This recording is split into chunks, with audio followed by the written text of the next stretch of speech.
Hello my dear friends, how are you. आज जो हमारा टॉपिक है वो है how to file income tax return 1 of assessment year 2021-22 at new income tax portal. तो आज हम देखेंगे कि हमने जो ITR 1 फॉर्म है वो हमने कैसे न्यू इनकम टैक्स पोर्टल पे उसको फाइल करना है और उसको हमने कैसे अपलोड करना है। तो चलते हैं। तो सबसे पहले हमने इनकम टैक्स के न्यू पोर्टल पे जाना है, फिर लॉग इन करना है। उसके बाद हमने यूज़र ID पे पैन नंबर लिखना है और उसको हमने कंटिन्यू करना है। फिर उसके बाद हमने कंफर्म करना है और पासवर्ड डालना है।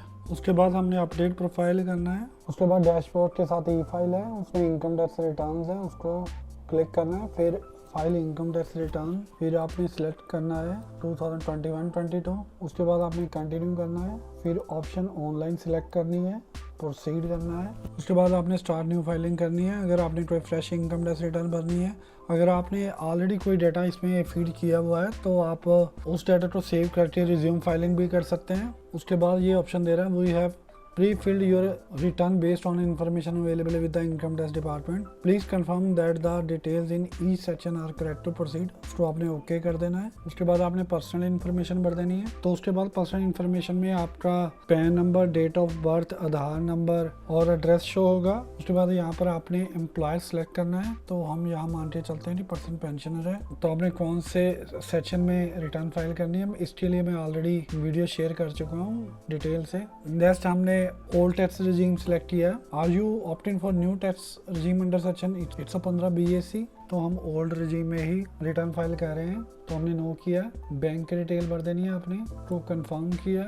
नेक्स्ट आपने ग्रॉस टोटल इनकम भर देनी है। तो ऑलरेडी आपने यहाँ पर सेसिटेड कंप्यूटेशन चार्ट बनाया होगा, उसके हिसाब से आपने ग्रॉस टोटल इनकम उसकी भर देनी है। तो यहाँ हम असेसी पेंशन डाल रहे हैं, तो ऑटोमेटिक स्टैंडर्ड डिडक्शन यहाँ पर आ रही 50,000 लेस हो रही है। तो सैलरी की इन्फॉर्मेशन आपने सेव कर देनी है। यहाँ पर असेसी का जो डाटा है उसमें हाउस प्रॉपर्टी इनकम नहीं है, अदर सोर्स इनकम है। उसकी असेसी की 2 ही इनकम थी, इंटरेस्ट फ्रॉम सेविंग अकाउंट और डिविडेंड इनकम। तो यहाँ असेसी का सेविंग अकाउंट का इंटरेस्ट आ गया। तो यहाँ FD का इंटरेस्ट है वो नो है, फैमिली पेंशन है वो भी नो है। यहाँ पर interest from income tax refund वो भी नील है, एनी अदर इनकम नील है। लेकिन नेसेसिटी यहाँ पर डिविडेंड इनकम है। तो यहाँ पर देखिए डिविडेंड इनकम ऐड करने के लिए यहाँ पर क्वार्टरली ब्रेकअप दिया गया है। तो उस हिसाब से आप देख लीजिए कि आपका डिविडेंड कब रिसीव हुआ, वो इन्फॉर्मेशन आपने डाल देनी है। उसके बाद कंटिन्यू किया आपने, तो ये डाटा आपका सेव हो गया। तो यहाँ पर आपकी ग्रॉस टोटल इनकम आ रही, एग्जम्प्ट इनकम असेसिटी कोई नहीं है, कंफर्म किया इसको। तो नेक्स्ट है टोटल डिडक्शंस, यहाँ क्लिक किया। डिडक्शन में डिफरेंट सेक्शन यहाँ पर मेंशन किए हुए हैं। तो यहाँ पर हर एक का हमने रिप्लाई करना है। Are you eligible to claim any deduction for donation paid? No. Are you eligible to claim any deduction for donation paid for scientific research? No. 80GT no. 80CT भी यहाँ कोई डिडक्शन नहीं है। 80DT भी यहाँ पर सेसिटी कोई डिडक्शन नहीं है। 80E में भी नहीं है। लेकिन यहाँ पर are you eligible to claim any other deduction? Yes. तो TTB में इंटरेस्ट की जो डिडक्शन है वो यहाँ सेसिटी आ रही है, वो हमने डाल दी। कंटिन्यू किया, उसको हमने कंफर्म किया। तो यहाँ देखिए टोटल डिडक्शन भी कंफर्म डाली। अब हमने जो डिटेल डालनी है वो टैक्सेस पेड की डालनी है। तो यहाँ सेसी का TDS डिडक्ट हुआ है वो हमने डाल दिया। यहाँ पर अगर सैलरी का TDS है तो आपने यहाँ से ऐड कर लेना है। अदर देन सैलरी का है, जैसे फॉर्म 16 है तो यहाँ पर आपने यहाँ क्लिक कर देना है। अगर जो TDS है एज पर फॉर्म 16C है तो यहाँ पर आपने क्लिक कर देना है। अगर कोई TCS की डिटेल है तो यहाँ पर क्लिक कर देना है। अगर आपने कोई एडवांस टैक्स या सेल्फ असेसमेंट टैक्स पे किया है तो उसकी डिटेल आपने यहाँ पर भर देनी है।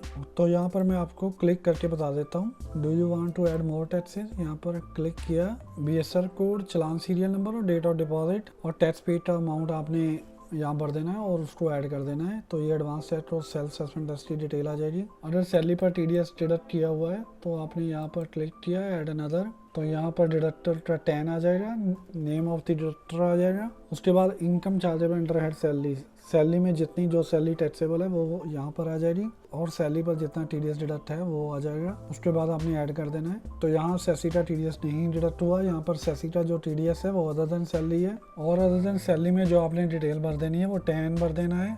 जो अदर देन सैलरी में जो TDS डिडक्ट हुआ है वो आपने 10 ऑफ द डिडक्टर भर देना है, नेम ऑफ द डिडक्टर उसका नाम भर देना है, gross seed which is subject to test deduction, जितना ग्रॉस अमाउंट पेड हुआ है वो भर देना आपने, ईयर ऑफ टेस्ट डिडक्शन तो किस साल में आपका TDS जो डिडक्ट हुआ वो आपने भर देना है, और कितना अमाउंट टेस्ट डिडक्टेड हुआ वो भर देना है। इस अमाउंट में से आप इस साल आप कितना TDS आप क्रेडिट क्लेम कर रहे हैं तो उसको आपने भर देना है।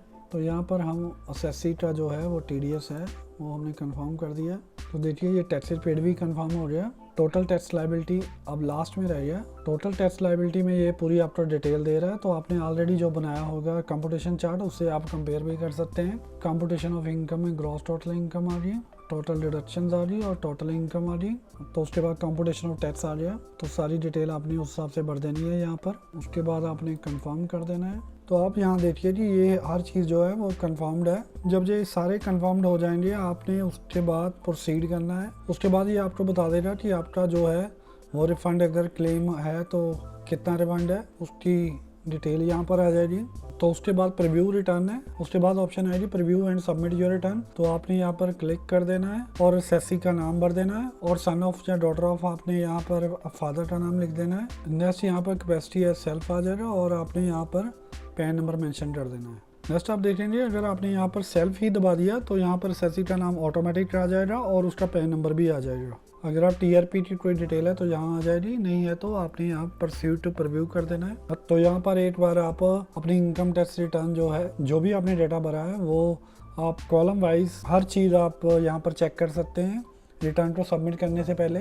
नेक्स्ट आपने प्रोसीड टू वैलिडेशन कर देना है। तो यहाँ देखिए आप जो वैलिडेशन सक्सेसफुल आ रही है। नेक्स्ट आपने प्रोसीड टू वेरिफिकेशन कर देना है। नेक्स्ट आप ये तीनों में से कोई भी आप ऑप्शन चूज कर सकते हैं कि कैसे आपने ई-वेरीफाई करना है। ई-वेरीफाई नाउ यहाँ पर अगर आप ऑप्शन जाएंगे तो यहाँ पर 3 ऑप्शन आएगी, आधार OTP, pre validated bank account और प्री वैलिडेटेड डीमेट अकाउंट आ जाएगा। अगर आपने ई-वेरीफाई लेटर करना है तो ये आपने क्लिक कर देना है। और जो थर्ड ऑप्शन आ रही है वेरीफाई वाया ITRV, तो आपने यहाँ पर क्लिक कर देना है। तो हमने यहाँ पर सेकंड ऑप्शन सेलेक्ट की है, आप चाहे तो दूसरी ऑप्शन भी सिलेक्ट कर सकते हैं। नेक्स्ट हमने कंटिन्यू किया।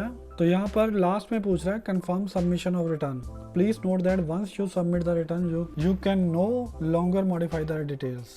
सबमिट कर दिया हमने। तो यहाँ पर ऑप्शन है you still need to e-verify. तो यहाँ पर जो हमने रिटर्न भरी थी वो ऑलरेडी सबमिट हो चुकी है। तो उसके बाद हमने डाउनलोड फॉर्म करना है, इसको हमने PDF में डाउनलोड करना है। ये PDF आ गई। लास्ट में देखिए ये आपकी PDF की एक्नॉलेजमेंट जनरेट हो गई और उसके बाद आपने इसको ई-वेरीफाई कर लेना है। तो ई-वेरीफाई कैसे होगा, ई-फाइल में जाएंगे आप, इनकम टैक्स रिटर्न में जाएंगे, ई-वेरीफाई रिटर्न आईडी। तो यहाँ आप देखिए ऑप्शन आ रही है ई-वेरीफाई रिटर्न 2021-22 ITR1, एक्नॉलेजमेंट नंबर यहाँ लिखा हुआ और फाइलिंग की डेट लिखी हुई है और इसको आपने ई-वेरीफाई क्लिक कर देना है। तो उसके बाद यहाँ पर ऑप्शन आ रही है ई-वेरीफाई आपने कैसे करना है, आधार से करना है, नेट बैंकिंग से करना है, या बैंक से करना है, या डीमैट अकाउंट से। और तो बैंक की ऑप्शन में EBC कैसे जनरेट हो रहा है उसकी डिटेल यहाँ पर लिखी हुई है। तो ये आपको 120 दिन के अंदर इसको ई-वेरीफाई भी करना होगा। और तो ऐसे आपने ITR1 फाइल कर लेनी है। तो सेम प्रोसेस इसका ITR4 का भी यही प्रोसेस है।